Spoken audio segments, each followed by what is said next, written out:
E aí, pessoal, tudo bem? Eu sou o professor Pablo, para quem eu ainda não conheço, sou professor de Geografia do Brasil e vou ajudar vocês aí nessa empreitada, nessa nossa quarentena. Eu vou dar continuidade com o nosso conteúdo, eu vou trabalhar hoje o começo da apostila 7. Então, eu vou agora gravar a aula 9 para vocês estudarem em casa, ok?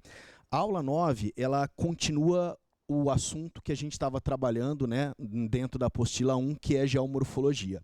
Então, só para lembrar, a gente teve uma sequência na apostila 1 de aulas de geomorfologia que eram aulas introdutórias, vamos dizer assim. A gente teve aulas para aprender sobre a dinâmica da crosta, a evolução geológica da Terra, a gente trabalhou também os agentes internos e externos, e agora vamos trabalhar especificamente as formas de relevo, tá? Mais precisamente, a gente vai trabalhar o relevo brasileiro, porque o relevo mundial ele é trabalhado dentro da frente de geral. Tá certo? Então eu vou trabalhar agora com vocês, nessa primeira lousa que eu vou montar, a recordação de alguns conceitos que são importantes para a gente logo começar a falar um pouco sobre o relevo brasileiro. Então eu coloquei assim para vocês, ó. Quais são os principais influenciadores do relevo? O que eu quero dizer com isso? Quando a gente pensa nas formas de relevo, quais são os principais influenciadores das formas de relevo? E aí eu coloquei dois conceitos muito importantes. Primeiro, o conceito de estrutura geológica. Você precisa ter uma base sobre o tipo de rocha que compõe a crosta. E segundo, você precisa lembrar das aulas anteriores sobre os agentes do relevo, que são aquelas forças internas e externas. Então, se você parar para pensar, essas duas expressões que eu coloquei para vocês, tanto estrutura geológica quanto agentes do relevo, são estruturas que, de certa forma, vocês acabaram de trabalhar no final da apostila anterior. Tá? Deixa eu fazer um pequeno desenho para ficar um pouco mais claro qual seria a ideia. Então vamos lembrar um pouco a estrutura geológica da Terra. A gente aprendeu que a estrutura geológica da Terra ela é composta basicamente por dois tipos rochosos. As chamadas rochas cristalinas, que no caso elas envolvem as magmáticas e as metamórficas, e as chamadas rochas sedimentares. As rochas sedimentares, que são aquelas rochas que se formam nas chamadas bacias sedimentares. Tudo bem? Então, olha só. Aqui nós temos o primeiro conceito, o conceito de estrutura geológica. Basicamente, a crosta é composta por dois tipos de estrutura geológica, a cristalina e a sedimentar. Agora, o que tem a ver o relevo com isso? É muito importante você ter com clareza essa ideia. O relevo é a parte mais superficial da crosta. O relevo é o visível. O relevo ele é apelidado, inclusive, de o palco das atividades humanas. Então, se você olhar para o meu desenho, o relevo ele é sustentado pela estrutura geológica. Só que aí nós aprendemos que essa estrutura geológica ela está submetida a forças, tanto internas quanto externas. E essas forças têm a capacidade de fazer o quê? De transformar a estrutura geológica e, consequentemente, transformar a estrutura do relevo. Vamos aplicar algumas dessas forças? Então, imagina que esse primeiro desenho que eu fiz para vocês aqui é uma placa tectônica, certo? E essa placa tectônica, aqui ao lado, tem uma outra placa vizinha. Tipo, por exemplo, a placa sul-americana e a placa de Nazca. Nós sabemos que no caso da placa sul-americana e a placa de Nazca, essas duas placas elas são placas convergentes. São duas placas que se encontram. Quando duas placas se encontram, aquela que é mais densa sofre um processo conhecido como subducção. Aquela que não é tão densa, ela sofre o processo de dobramento. O dobramento dá origem a uma cordilheira, certo? Bom, se a gente parar para pensar um pouquinho, essa força ou esse agente que eu apliquei aqui é um exemplo de agente interno. Olha só, a cordilheira é uma forma de relevo que está diretamente associada a um agente interno conhecido como tectonismo, que a gente já aprendeu. Só que nós aprendemos também que existem os agentes externos, né? Como o intemperismo, como a erosão. Então, se eu aplicar, por exemplo, o intemperismo e a erosão sobre essa estrutura geológica, Qual rocha vai desgastar com mais facilidade? A cristalina ou a sedimentar? As sedimentares, porque elas são consideradas rochas mais friáveis, né? São rochas que desgastam com mais facilidade, tanto ao intemperismo aos processos erosivos. Então, olha só o que acontece. Quando as rochas sedimentares sofrem o desgaste, por elas oferecerem menos resistência ao desgaste, elas acabam, então, desgastando e dando origem a formas de relevo mais esculpidas, mais modeladas, que nós chamamos de relevo tabular. Por exemplo, no centro-oeste é muito comum a presença de um tipo de planalto conhecido como chapada, que tem esse formato como se fosse de uma mesa. Tá? As rochas cristalinas, elas também desgastam com o intemperismo e com os agentes erosivos. Só que, como elas oferecem maior resistência, elas desgastam de forma mais irregular. Consequentemente, elas dão origem a formas de relevo mais irregular, como, por exemplo, as serras. Quando a gente vai para a praia, né, a gente desce a Serra do Mar. A Serra do Mar é um exemplo de um planalto que se formou sobre rochas cristalinas. Dá uma olhada que interessante o que aconteceu aqui no meu desenho. Aqui havia uma bacia sedimentar. E essa bacia sedimentar ela estava em contato com estruturas mais resistentes. A borda da bacia sedimentar foi desgastada e deu origem a esse buraco. Esse buraco aqui, no caso, também é uma forma de relevo conhecida como depressão. A depressão, portanto, é uma forma de relevo que está associada ao desgaste da borda das bacias sedimentares, em contato com superfícies mais resistentes. Ao longo da aula, eu vou explicar isso com um pouco mais de detalhes para vocês. Eu acho que a ideia agora seria mostrar a seguinte proposta. Eu, inicialmente, tinha desenhado um relevo, como vocês podem ver aqui, ó, na faixa pontilhadinha em amarelo, um relevo muito mais sem graça. E dá uma olhada o que aconteceu com esse relevo sem graça. Virou uma cordilheira, virou uma chapada, virou uma depressão, virou uma serra, virou uma série de formas de relevo.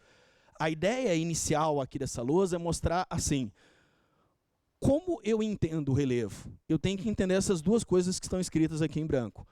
As rochas, a estrutura geológica, sendo transformadas por agentes internos e externos. Então, a cordilheira é a rocha que foi transformada por um agente interno. As chapadas, as depressões, as serras são formas de relevo que estão diretamente associadas ao intemperismo das rochas. Tudo bem?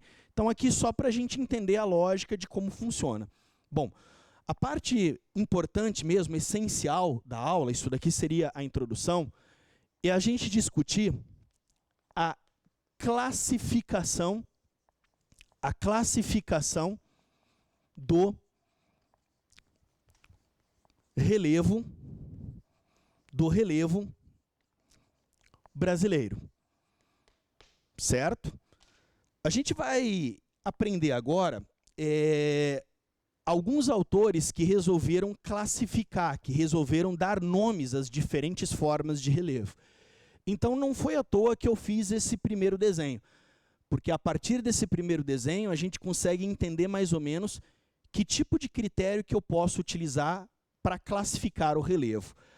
Classificar seria a ideia de você separar em classes, seria a ideia de você diferenciar as coisas. Toda vez que você diferencia algo, você necessariamente precisa de critérios para isso. Então, por exemplo, aqui tem desenhado diferentes formas de relevo. Cordilheira, chapada, depressão, serras. Que tipo de critério que eu poderia utilizar para diferenciar essas formas de relevo? Quer ver? O critério mais simples de todos é o critério altimétrico. Uma cordilheira, ela é infinitamente mais alta do que qualquer outra forma de relevo que está desenhada aqui. Então, com certeza, eu posso diferenciar uma cordilheira de uma chapada a partir da altitude. Eu posso diferenciar uma chapada de uma depressão a partir do critério altitude. Isso é um critério interessante. Um outro critério que eu poderia usar seria o processo de formação. como você pode perceber, a cordilheira ela é formada pelo aquele processo que a gente aprendeu chamado orogênese, que é o encontro das placas tectônicas na borda e tal. Já a chapada, ela é formada a partir do processo de intemperismo. Então, o processo de formação também pode ser utilizado para diferenciar formas de relevo. E uma outra que eu acho que também ela está bastante explícita nesse desenho é a gente diferenciar as formas de relevo a partir da estrutura geológica que deu origem a ela. Por exemplo, uma chapada ela é diferente de uma serra por quê? Ambos são planaltos. Mas por que eles são diferentes? Porque a chapada é um planalto que se desenvolveu sobre uma bacia sedimentar, enquanto que a serra é um planalto que se desenvolveu sobre rochas cristalinas. Tudo bem? Então percebe que para classificar o relevo, eu posso utilizar diferentes critérios para isso, certo? Na história da geografia brasileira, alguns cientistas muito importantes, eles desenvolveram esses critérios e acabaram então classificando o nosso relevo. São esses critérios que eu vou apresentar agora para você e são esses autores. Tudo bem? Então, o primeiro autor que eu queria apresentar é o Haroldo de Azevedo, que ele resolveu classificar o relevo brasileiro na década de 40. Então, eu vou colocar aqui, ó. Critério utilizado pelo Haroldo de Azevedo. Antes de mais nada, eu queria que você entendesse que eu estou colocando a década de 40 como destaque, assim como está no seu material também, para mostrar para você o quanto esse cara ele é pioneiro nessa história de classificar o relevo. Tenta imaginar, né? Se hoje você vai classificar o relevo, se hoje você vai diferenciar as formas de relevo, você pode muito bem pegar uma imagem de satélite disponível na internet, no Google Earth, e fazer uma classificação. O Haroldo de Azevedo ele fez essa classificação num tempo em que não haviam tecnologias como essa. Satélite, radar, fotografia aérea, mal existia avião direito, né, que servisse para esse fim, né, de fotografias aéreas, as câmeras não eram tão boas assim. E se a gente parar para pensar mesmo, mal dava para viajar pelo território brasileiro como um todo na década de 40. Então, o Haroldo de Azevedo, ele foi um pioneiro e muito importante para a história da geografia e da geomorfologia, porque foi a partir dele que outros projetos de classificação do relevo acabaram sendo desenvolvidos. Tá? Então, a classificação do Haroldo de Azevedo usou o critério mais elementar de todos para diferenciar as formas de relevo, que foi o critério altimétrico, certo? Com base no critério altimétrico, ele diferenciou 4 grandes planaltos e 4 grandes planícies, dividindo o Brasil, então, em 8 compartimentos. A ideia da classificação do Haroldo de Azevedo seria a seguinte: ele foi em alguns pontos estratégicos do território brasileiro para fazer as suas observações de campo, e ele percebeu, nas suas observações, que 200 metros era uma cota altimétrica média interessante para o padrão brasileiro. Então ele estabeleceu a seguinte ideia. Ele pensou assim: olha, tudo que eu estiver vendo que estiver acima de 200 metros, eu vou chamar de plano alto, de planalto. E tudo que eu estiver vendo que está abaixo de 200 metros e que for mais plano, eu vou chamar de planície. Então, com base nesse critério, que é um critério que parece ser algo simples, mas entendam que para a época que ele fez isso era algo bastante complexo, com base nesse critério, ele dividiu o Brasil em 8 unidades de relevo. Você pode acompanhar esse mapa, né, feito pelo Haroldo de Azevedo na página 289, como aparece destacado no seu material. Eu acho que seria interessante você perceber que, assim, esse mapa, evidentemente, hoje, ele já não aparece tanto em vestibulares, porque é uma classificação antiga. Só que esse mapa trouxe algumas noções gerais sobre o relevo brasileiro que até hoje nós utilizamos e que nós precisamos ter com muita clareza. Por exemplo, quando eu te pergunto assim, ó, a Amazônia, de forma geral, é uma região mais alta ou é uma região mais baixa no contexto brasileiro? É uma região mais baixa. Quem foi o primeiro autor que definiu que a Amazônia é uma área super baixa? Quem fez essa primeira análise na história brasileira? Foi o Haroldo de Azevedo, né? No centro do Brasil existe um grande planalto. Eu tenho certeza que você alguma vez na vida já ouviu essa expressão, Planalto Central. Planalto Central, inclusive, é sinônimo de Brasília, certo? Que é onde está, né, a capital do nosso país. Então, percebe? Quem foi o autor que disse, olha, no centro do Brasil existe um grande planalto, um planalto elevado? Foi o Haroldo de Azevedo. Então, ele deu as primeiras noções sobre o relevo brasileiro. E é claro que essas noções, ao longo da história, elas acabaram sendo, então, né, aprofundadas e melhoradas. Na sequência do trabalho do Haroldo de Azevedo, veio o trabalho do Aziz Absaber, certo? Na década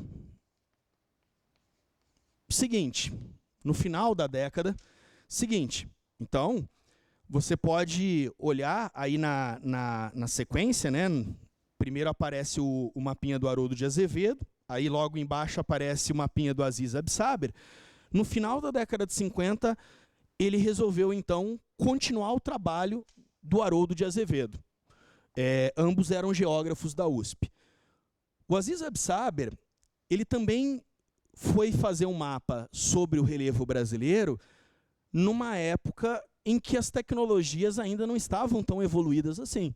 Então, é importante a gente fazer a mesma associação, né? É claro que o Aziz Absaber ele também tinha dificuldades para desenvolver, né, a sua teoria, pensando no tipo de tecnologia que ele tinha disponível na época. Então, quais foram os critérios utilizados pelo Absaber para classificar o relevo brasileiro?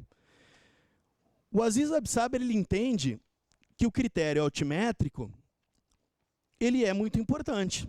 Como eu tinha dito, né, é fundamental você diferenciar as formas de relevo pela altitude, como o Haroldo de Azevedo fez.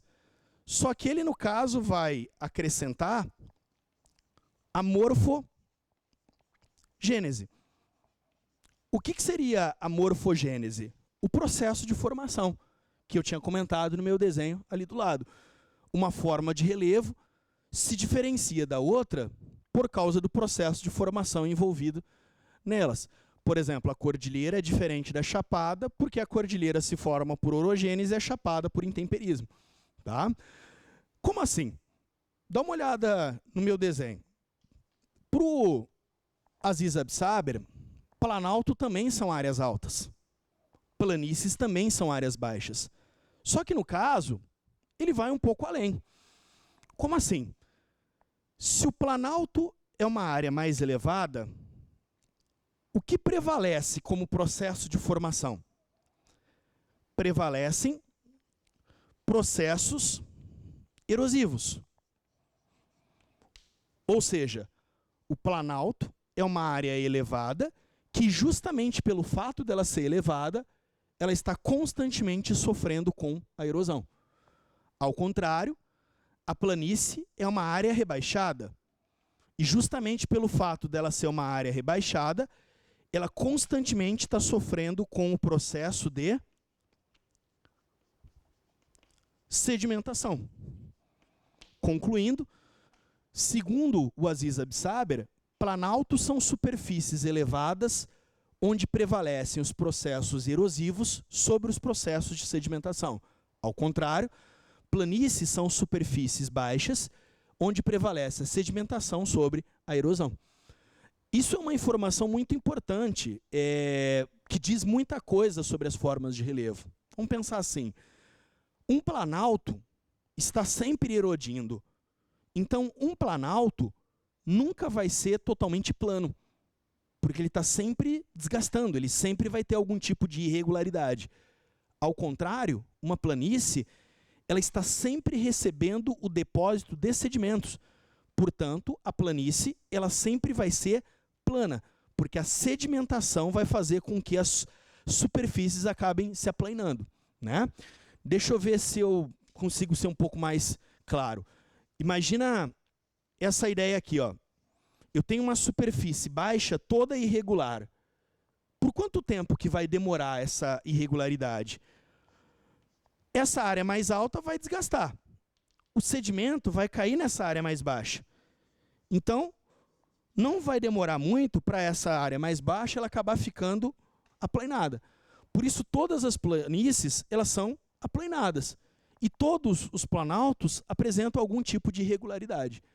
Com base nesses dois critérios, a classificação do Aziz Absaber ficou em 7 planaltos e 3 planícies, totalizando 10 compartimentos do relevo brasileiro. Legal, né? Os dois mapas eles estarem colocados aí, né, um próximo do outro no material de vocês, exatamente para que vocês façam essa comparação aí em casa, né? O que tem de diferente no mapa do Haroldo de Azevedo para o mapa do Aziz Absaber? O mapa do Haroldo de Azevedo é um mapa mais genérico. Como dá para perceber, né, ele compartimenta pouco. Já o mapa do Aziz Absaber vai ser um mapa um pouco mais detalhado, que ele vai dividir um pouco mais os planaltos e, por exemplo, ele vai diminuir uma planície. Olhando bem nos dois mapas, dá para você perceber que qual é a planície que muda? É no Rio Grande do Sul. Aquilo que era considerado, então, pelo Haroldo de Azevedo a planície dos Pampas, para o Aziz Absaber vai ser considerado um planalto. O que isso significa na prática? Que o Aziz Absaber percebeu que, apesar daquelas formas de relevo no sudoeste do Rio Grande do Sul, chamado Pampas ou Coxilhas, serem formas de relevo relativamente aplanadas, ele percebeu que ainda prevalecia a erosão lá do que sedimentação. Então, foi considerado por ele como um planalto. Tá? Bom, quando que a classificação do relevo brasileiro vai chegar da forma como nós conhecemos hoje? Algumas décadas mais tarde, quando, então, o Jurandir Ross resolve dar a sua contribuição. No final dos anos 80, começo dos anos 90. Certo? Você pode virar a página, você pode ir lá para a página 290, e aí você encontra o mapa do Jurandir Ross. Às vezes, né, o mapa do Jurandir Ross, ele até assusta um pouco, né? Porque você percebe que ele é um mapa muito mais incrementado, que ele é um mapa um pouco mais elaborado. Vamos pensar aqui junto, ó. Quais foram os critérios utilizados pelo Jurandir Ross para chegar a esse mapa tão detalhado assim? Bom, vamos pensar primeiro na década. Todos aqueles problemas que o Haroldo de Azevedo e o Aziz Absaber encontraram pela falta de tecnologia, especialmente de sensoriamento remoto, disponível na época, o Jurandir Ross não encontrou. O Jurandir Ross foi um dos líderes de um projeto conhecido como Radam Brasil, que foi elaborado durante os governos militares para fazer um levantamento dos potenciais naturais que o nosso país tem. Então, imagina que esse levantamento, né, do nosso quadro natural, ele foi feito com tecnologias muito mais modernas. Por exemplo, utilizando imagens a partir de radar, a partir de satélite, de fotos aéreas. Portanto, o Jurandir Ross ele teve informações, no bom sentido, privilegiadas para fazer o seu mapa. É por isso que o seu mapa acabou ficando, né, muito mais detalhado, como os mapas anteriores. Tá? No mapa do Jurandir Ross, a gente também pode perceber o critério altimétrico. ele também vai diferenciar as formas de relevo a partir da altitude, como os dois anteriores. O Jurandir Ross, ele também vai considerar a morfogênese, no sentido de que, para ele, é muito importante o processo de formação, assim como Aziz Absaber havia exposto. A grande diferença do Jurandir Ross é considerar a evolução da estrutura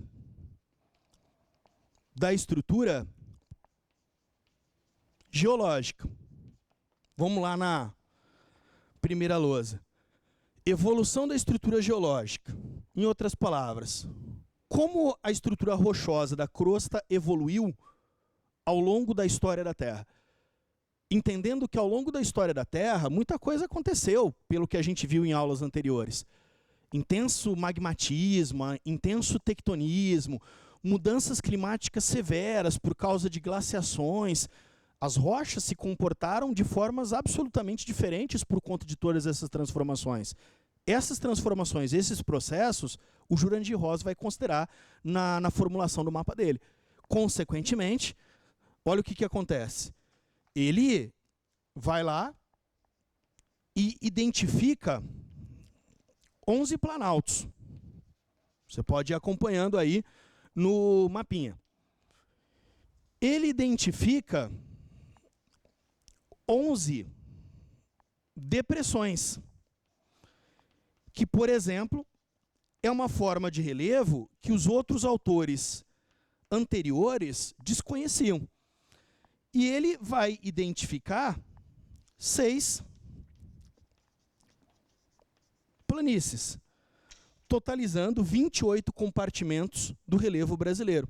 Como vocês podem observar no mapinha, né, aparecem enumerados esses 28 compartimentos divididos nesses segmentos de planaltos, depressões e planícies. Certo? Então, só para ficar um pouco mais claro, né, qual seria a ideia do Jurandir Ross.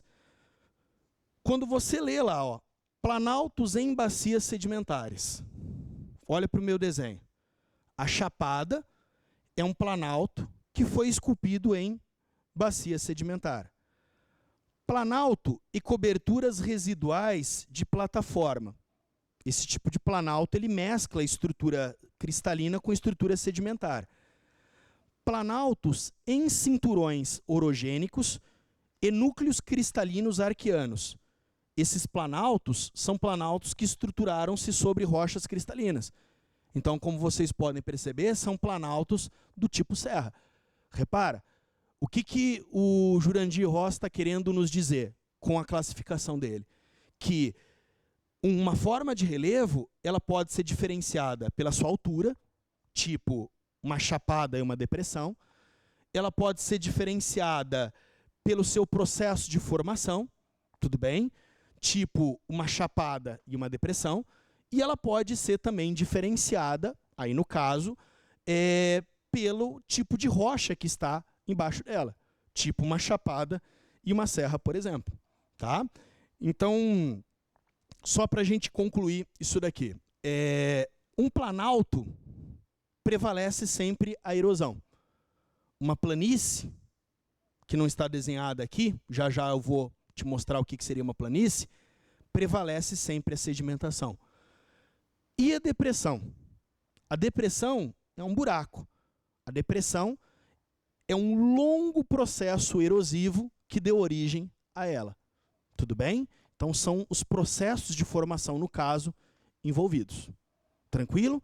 Então são esses os 3 autores que você precisa conhecer a respeito da classificação do relevo brasileiro. E agora eu vou mostrar algumas imagens para tentar deixar isso um pouco mais claro. Tranquilo? Então, vamos dar uma olhadinha juntos aqui em algumas imagens. Deixa eu ligar aqui.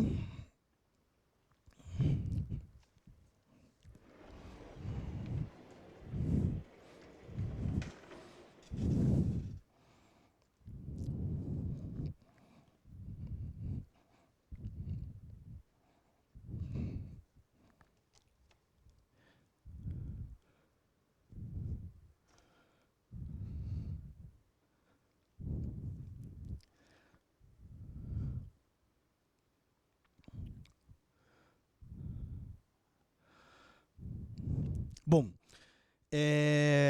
esse primeiro mapa, ele é um mapa físico, muito comum que a gente encontra, né, em atlas escolar. E ele é um mapa que pode ser super simples assim, mas ele traz algumas informações que são bastante relevantes, né? Aquele gráfico que está ali do lado, ele mostra que apenas 3% do território brasileiro apresenta terras que estão acima de 900 metros. 41% apresenta terras que estão abaixo de 200 metros e 56% apresentam terras que estão entre 200 e 900 metros. Olhando para o menor percentual, a gente pode tirar como conclusão que o Brasil é um país de altitudes muito modestas. E dá para entender o porquê disso, né?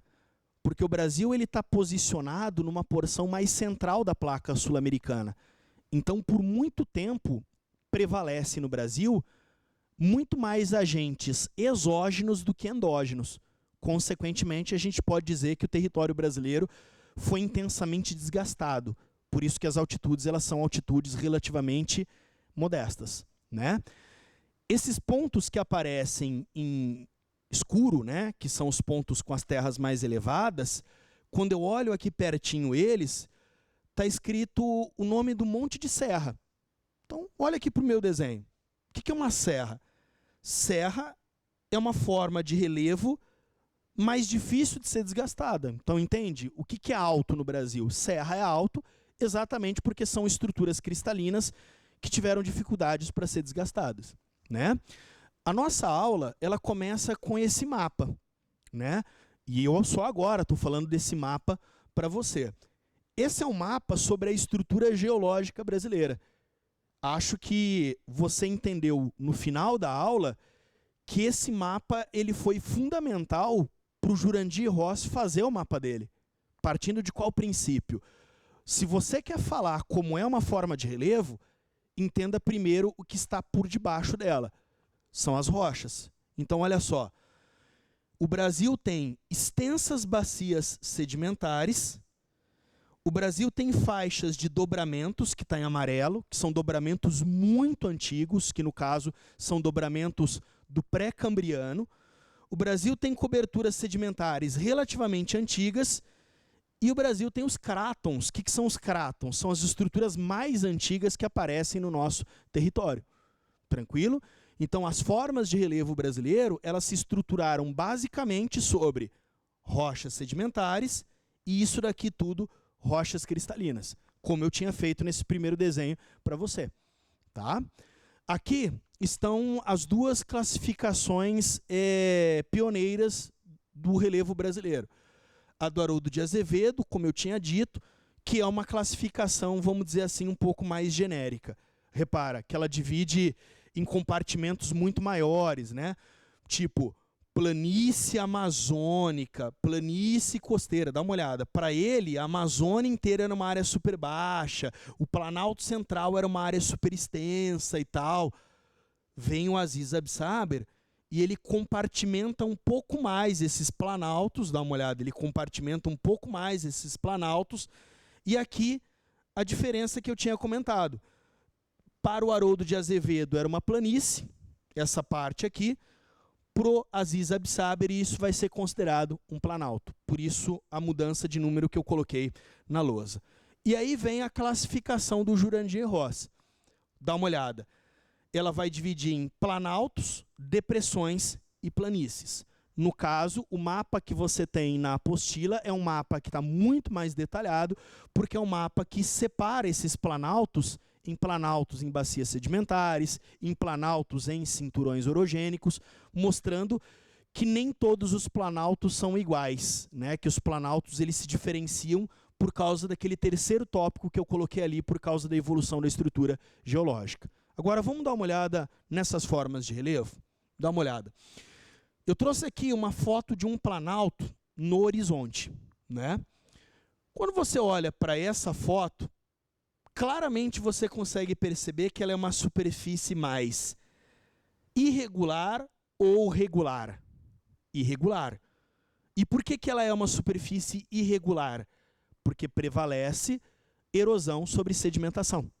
Tudo bem? Então, todo o planalto vai ser relativamente irregular, porque prevalece erosão sobre sedimentação. Aí, dá uma olhada no desenho que está aqui embaixo. Esse tipo de planalto, mais irregularzinho assim, é um planalto que se desenvolve sobre rochas cristalinas, serras.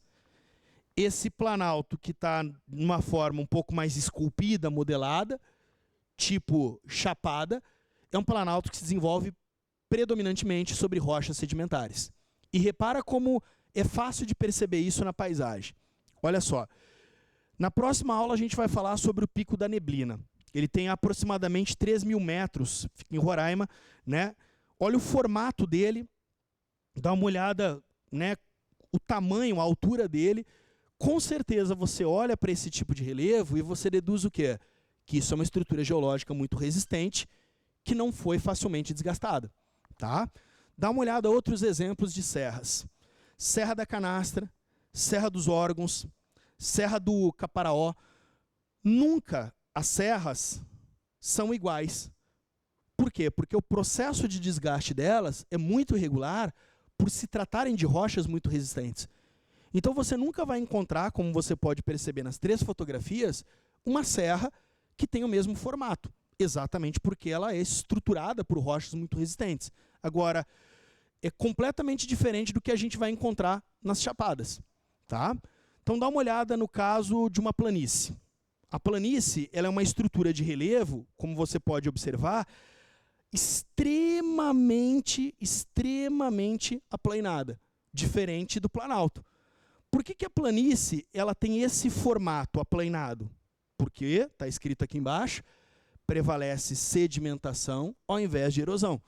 Repara, todas as planícies, tem 3 grandes exemplos, os principais exemplos brasileiros, a amazônica, a litorânea e a do Pantanal. Se você olhar no horizonte, não dá para perceber absolutamente nenhum tipo de elevação.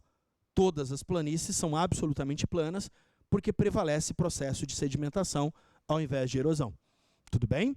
E a depressão, aqui no caso, né, a gente tem um desenho parecido com o que eu fiz ali naquele canto, ó, um planalto mais alto e uma depressão aqui. Por definição, o que é uma depressão? É uma área rebaixada em relação às áreas do seu entorno. Tá?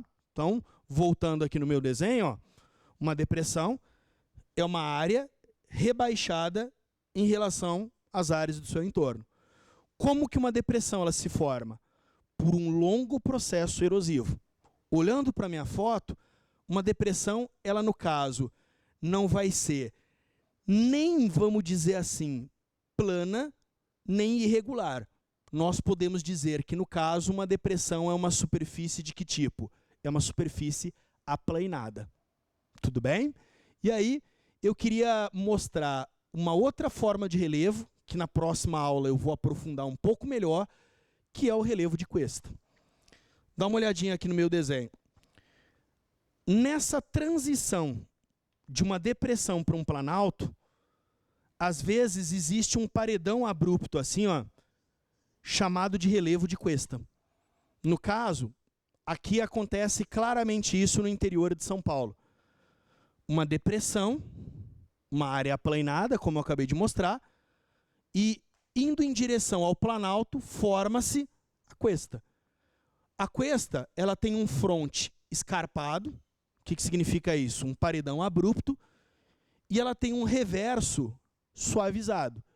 Então, recapitulando, na transição de depressões para planaltos, é normal a ocorrência desse tipo de relevo chamado relevo de cuesta.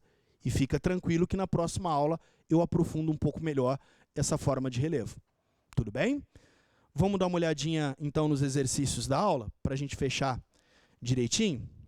Ó, eu vou projetar para facilitar a nossa conversa. Tive um probleminha técnico aqui.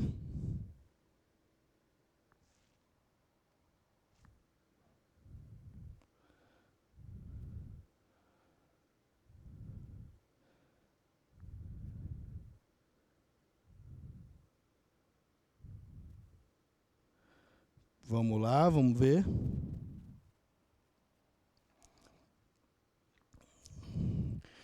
Então, tá aqui. Para ficar mais fácil, né?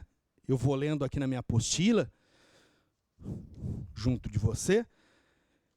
Bom, o exercício 1 da página 290, ele diz assim: o território brasileiro é formado basicamente por duas unidades geológicas, papo que a gente acabou de ter, os escudos cristalinos e as bacias sedimentares, que está desenhado aqui no cantinho, cuja ação dos agentes modeladores deu origem a três formas básicas de relevo, denominadas planaltos, planícies e depressões. Portanto, a classificação do Jurandir Ross, que é a classificação que nós consideramos hoje. Sobre a estrutura geológica e modelado brasileiro, assinale a alternativa correta. Bom, esse exercício, infelizmente, ele está com um pequeno erro, tudo bem? Nós só vamos conseguir encontrar a resposta se a gente mudar de alternativa correta para alternativa incorreta, tá? Senão vai ficar difícil a gente encontrar a resposta. Então, corrija aí, a gente está procurando a alternativa incorreta. Legal? Então, vamos lá. As planícies, ao contrário dos planaltos, são áreas onde predominam os processos de sedimentação sobre a erosão, sendo o acúmulo dos sedimentos realizados pela ação das águas dos rios, mares ou lagos. São exemplos no Brasil a planície do Rio Amazonas e as planícies e tabuleiros litorâneos. Perfeito, alternativa A, uma bela definição do que seriam planícies. B. Os planaltos são áreas onde predominam os processos de erosão sobre a deposição de sedimentos, podendo ser classificados em planaltos cristalinos e sedimentar, como os planaltos residuais norte-amazônico e os planaltos de chapadas da bacia do Paraná. Perfeita também a definição do que são planaltos, inclusive com os exemplos. C. As depressões são caracterizadas por serem áreas baixas, circundadas por regiões de relevo mais elevado. Perfeito? Uma área mais rebaixada em torno de áreas mais elevadas, onde predomina o processo de sedimentação, como nas planícies, causado pelo desgaste do relevo do entorno. É aí que está o problema. No caso, numa depressão, predomina um longo processo erosivo e não um processo de sedimentação. Então, alternativa C, alternativa incorreta, que é a alternativa que nós estamos procurando. Tá? Vamos só ver se a alternativa D está correta também. O relevo brasileiro, na classificação do Jurandir Ross, é constituído predominantemente por planaltos e depressões, estando as planícies restritas a vales de importantes rios e extensas faixas costeiras. Então, repara, né, que de 28 unidades, apenas 6 são planícies. Por isso que, no caso, né, o autor da questão está dizendo que as planícies são áreas mais restritas do território brasileiro. Perfeito? Então, alternativa C. O exercício 2, um exercício bem interessante da FUVEST. Esta foto ilustra uma das formas do relevo brasileiro, que são as chapadas. Dá uma olhada. A chapada, como eu desenhei na lousa e que você está vendo agora na foto, ele é uma forma de relevo tabular. E todas as chapadas têm mais ou menos o mesmo formato, diferente das serras, que são totalmente diferentes porque as rochas são mais resistentes. As chapadas são mais ou menos parecidas porque se desenvolvem sobre rochas menos resistentes. Quais rochas? Sedimentar. Então é legal, né, você ter sempre essa percepção. Serra, cristalino. Chapada, sedimentar. Veja que esse tipo de informação ajudaria a gente a responder o exercício. Tá? É correto afirmar que essa forma de relevo está distribuída pelas regiões norte e centro-oeste em terrenos cristalinos, geralmente moldados pela ação do vento. No caso, são terrenos sedimentares. Localizada no litoral da região sul e decorre, em geral, da ação destrutiva da água do mar sobre rochas sedimentares. Elas não são litorâneas, né? Elas são interioranas. Concentrada no interior das regiões sul e sudeste, formou-se, na maior parte dos casos, a partir do intemperismo de rochas cristalinas. No caso, são rochas sedimentares, restritas a trechos do litoral norte, nordeste, sendo resultante, sobretudo, da ação modeladora da chuva em terrenos cristalinos. Mais uma vez, ele insiste em terrenos cristalinos. E aí, a alternativa E presente nas regiões Centro-Oeste e Nordeste, tendo sua formação associada principalmente a processos erosivos em planaltos sedimentares. Legal? Alternativa E, portanto. E o último exercício, o exercício da Unesp. O esquema ilustra uma morfoescultura do relevo conhecida como... Então, no caso, qual que seria, né, essa estrutura de relevo que aparece aí desenhadinha, né? Dá uma olhada lá. A depressão está aqui. Na transição da depressão para o planalto, eu acabei de mostrar uma fotografia que formam-se as cuestas com seus frontes abruptos. Portanto, alternativa E. Tudo bem? Valeu, pessoal. É isso. Então, aula 9 concluída. Até a próxima.